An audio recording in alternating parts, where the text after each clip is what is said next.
Anong mensahe ang kailangan marinig ng mga Aquarius sa period na to? Pwedeng nangyayari na itong magiging reading o mangyayari pa lang. Kung hindi man para sa inyo itong magiging reading, di ba para sa someone na malapit sa inyo o sa someone na kakilala nyo mismo. Baka may lumabas na gender mamaya. Gawin nyo na lang energy, masculine at feminine energy. Pwede rin naman na, huwag nyo nang pansinin ang gender. Hindi ko masasabi kung anong magiging reading, kung positive ba o negative. Depende sa kung anong mapipick up kong energy. Walang masama kung papanoorin ng sun, moon at rising sign, kasi baka liman sa mga yan ay mag-resonate na sa sitwasyon nyo. So may babae tayo. So, kilalanin natin kung sino ba tong babaeng to, kasi probably hindi kayo to. Okay? Hindi to Aquarius. Someone else to. So, kung lalaki nanonood, hindi to yung person niya, kundi someone else. Kung babae nanonood, hindi siya to. So, again, maganda kung i-clarify natin sino tong possible someone else, kung third party ba to or kakilala nyo in general, friend, co-workmate, family member. The Fox, probably ka-workmate, employment din kasi ito. So ka-workmate to, babaeng ka-workmate. So, anong meron dito sa babaeng ka-workmate? Tanggalin na natin tong isa, kasi nagamit ko na.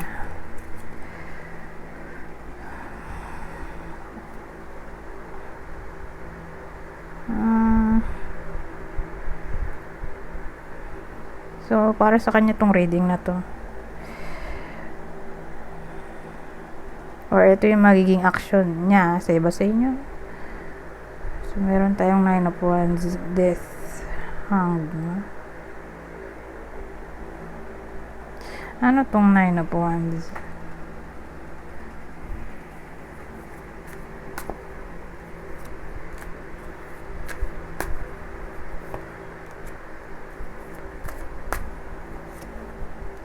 Oh.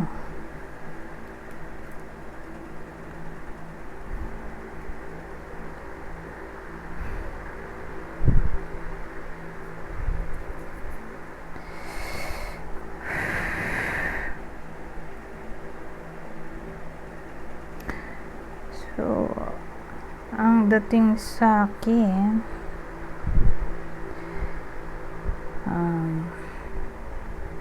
either tumama to sa inyo or dun sa ka-workmate nyo mismo, or ito yung gagawin ng ka-workmate ng iba sa inyo kung may work. Okay? Ano siya defensive dahil sa 9 of Wands.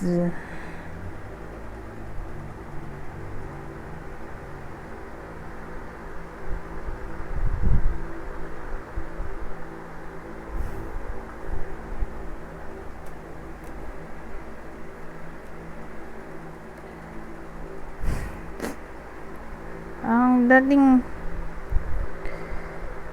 matapang siya dito.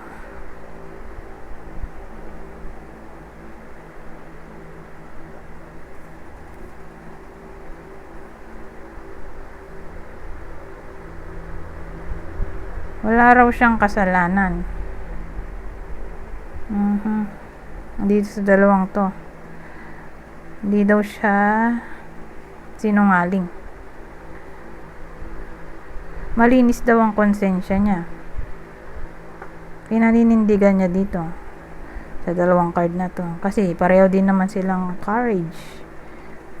Card ng courage.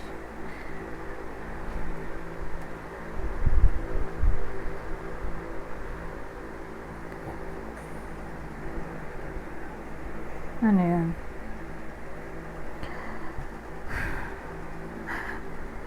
So, alamin natin ano kayang problem dito, no? Bakit sinasabi niya dito wala daw siyang kasalanan? Either nangyayari na to o mangyayari pa lang.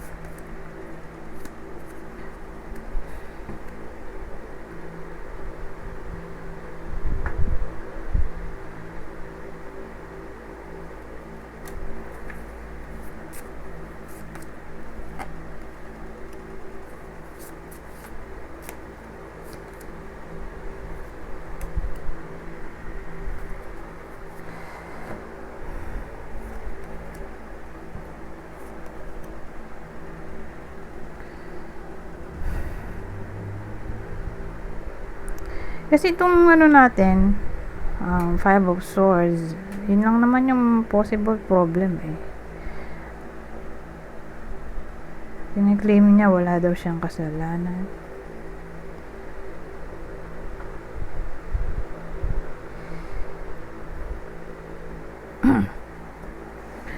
So meron tayong the moon, dog, at the stars. Ano yung possible Five of Swords dito? Kasi yung magmumukha tong work.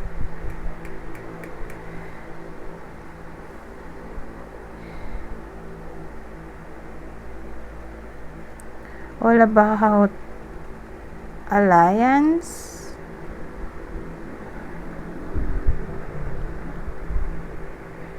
Alliance sa work. Ano kaya yun? Siguro hindi daw siya involved sa bullying o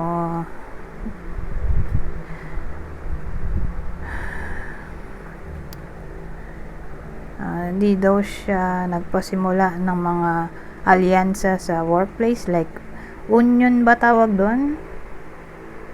Hanapin ko nga sa internet. Union o union at workplace.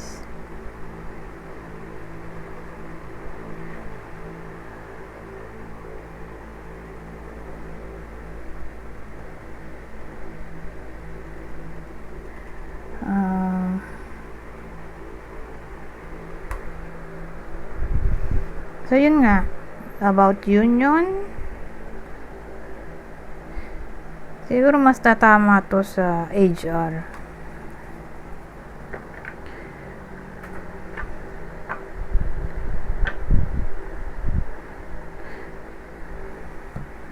HR yung nanonood. Or again,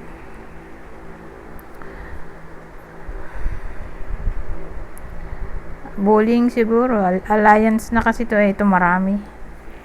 The stars. Maraming taong involved.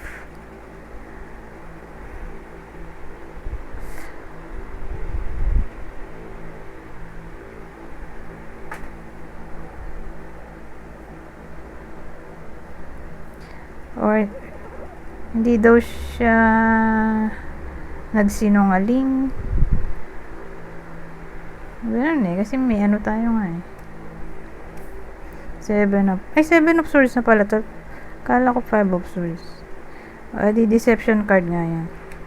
Hindi daw siya nagsinungaling. Sinasabi niya dito mabuti daw ang intention niya. O gusto niya itama yung pagkakamali niya kung proven na talagang may ginawa siyang kalokohan. So again, tungkol to sa workplace. Sabi ko nga dito, work to eh. Work card din to. So ito, alliance to eh. Parang hindi lang siya mag-isa yung gumawa ng kalokohan or napagbibintangan siya. Isa siya sa napagbibintangan sa grupo ng gumawa ng kalokohan. So marami sila kasi may the star nga dito.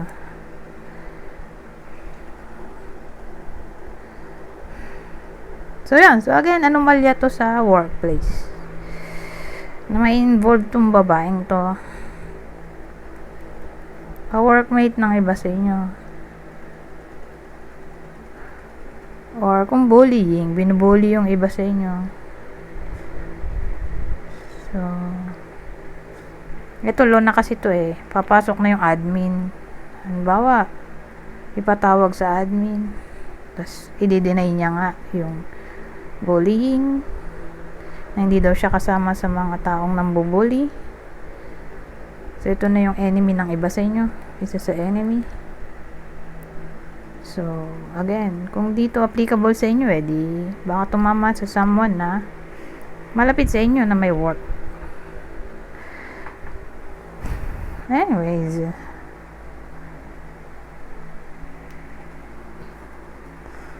ano pang mensahe ang malalaman natin dito? Pero wait lang. Hindi ko na pala na-clarify itong death card natin, no? Nag-stick lang ako dito. So, 9 of Wands.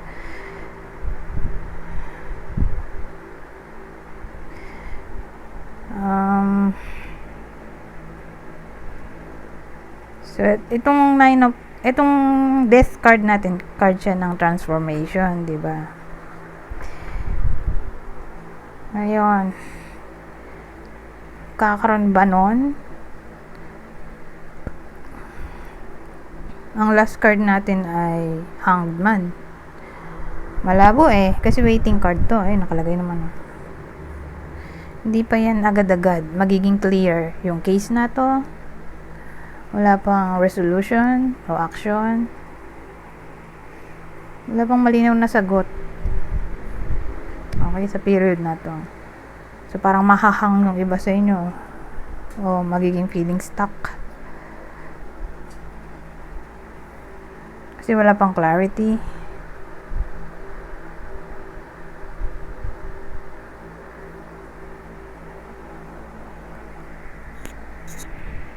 Or yung outcome na gustong mangyari ng iba sa inyo. Malabo nga dahil hanged man kasi to na parang kailangan pang maghintay sa mahabang panahon bago mag-take effect. Yung solution kung meron na, pero kung pag-aayusin yung mga magkakaway, hindi agad-agad. Kung naging case to at nag-hearing ba,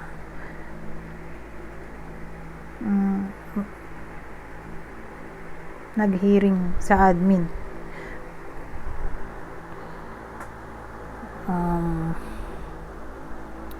hindi pa maayos to, walang pa ng documents or submission ng showcase ba yun? Show cause? Basta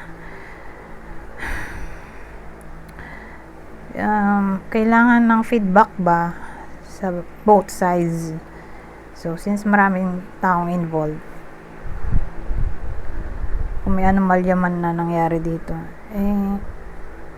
yun nga, hindi dito agad-agad masosolve kasi hindi agad-agad mapoprocess yung documents na kailangan. Anyways, kanina may nakuha na pala ako, no? Ayaw mo na yan. Ibang senaryo.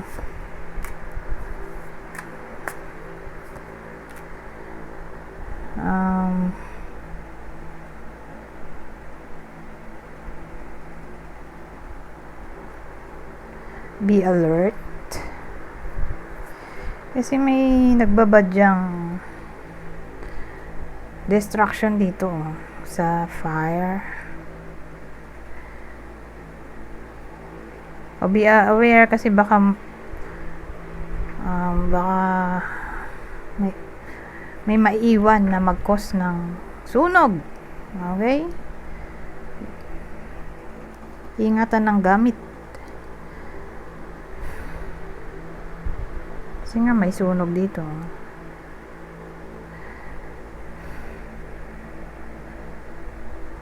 na para bang watch out o be observant.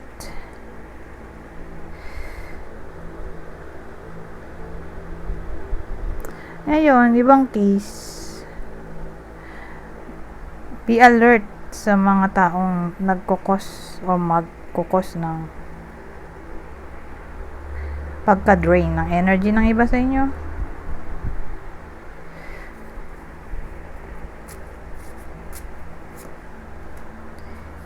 Ibang senaryo.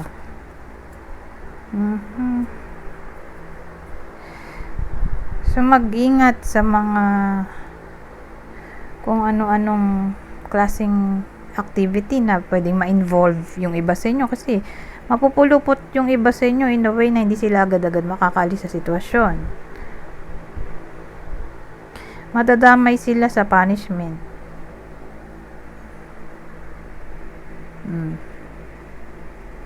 So, pag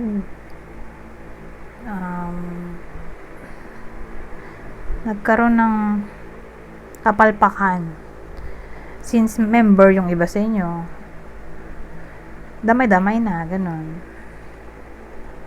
So, beware sa mga sasalihan na group or any form of contract. Basahin maigi bago magpirma.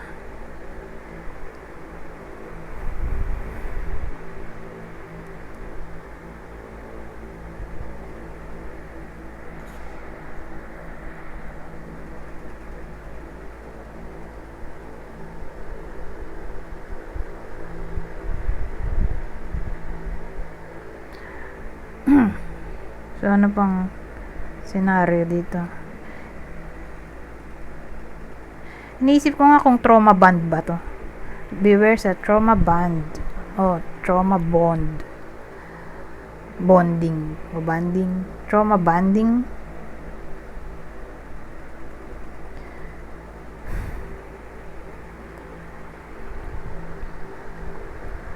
So, paano yun? So, applicable yun sa toxic situation or relationship, trauma bond.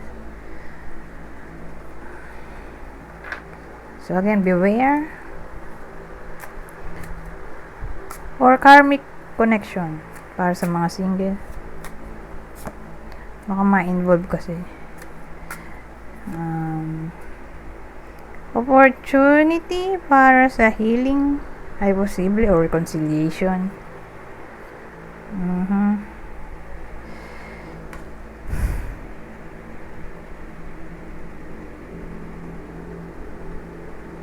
O sabihin natin opportunity sa paggaling sa karamdaman. Kung meron man, whether kayo to or someone na malapit sa inyo, magkasakit o nagkasakit na talaga, na para bang may pag-asa pa dito na gumaling basta uminom ng gamot na recommended ng doktor o mag-follow sa instruction ng doktor kung may sakit o health issues. Kung nasa hospital na, di makakalabas na. May pinto na dito. So, mukha na tong exit door.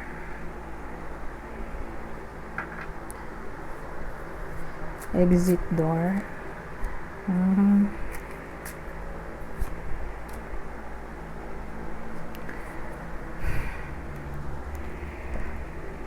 May mababalita ng iba sa inyo. At yung info na makakarating sa iba sa inyo ay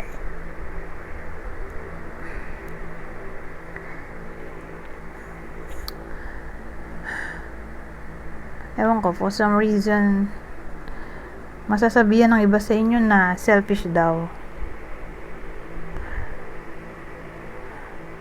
o napasabit daw ang iba sa inyo sa gulo. Nagmukha na tong gossip.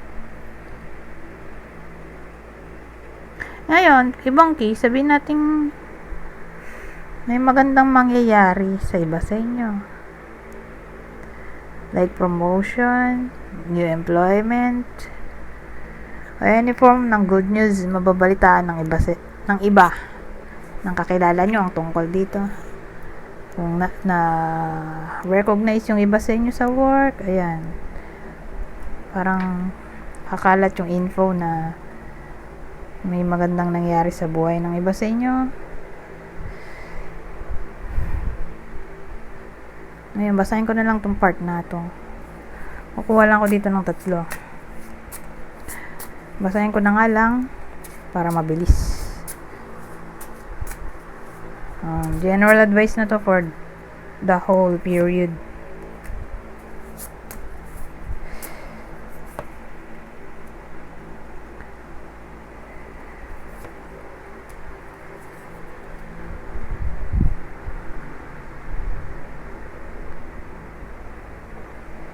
So, sabi dito, ito muna. Enlighten. Illumination is near. A period of enlightenment and clarity awaits. Ito. Visions. Look within for answers. Your inner visions hold profound insights. At ang huli, transformation. Transformation is brewing pala, sorry. Transformation is brewing. Embrace change and harness its magic. Anyways, hanggang dito na lang. Goodbye for now.